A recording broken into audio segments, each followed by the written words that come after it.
બોપલ પોલીસે શિલદ નજીક આવેલા જે ફાયર ફાર્મ હાઉસમાં ચાલી રહેલી હાઈ પ્રોફાઇલ રેવ પાર્ટી પર દરોડા પાડી 15 થી વધુ લોકોને દારૂ અને ડ્રગ્સના નશામાં ઝડપી લીધા છે, જેમાં 2 ભારતીયો અને મોટા ભાગે એનઆરઆઈ નાગરિકો, જેમાં નાઇજીરિયન, આફ્રિકન અને કેન્યાના નાગરિકો શામેલ હતા.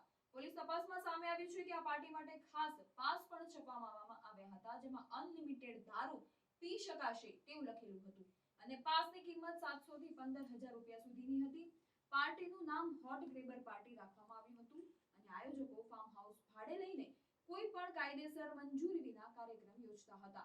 પોલીસે સ્થળ પરથી દારૂ, હુક્કા અને અન્ય સામાન જપ્ત કરીને તમામ પકડાયેલા લોકોની અટકાયત કરી છે. કાયદેસર કાર્યવાહી હાથ ધરાઈ છે.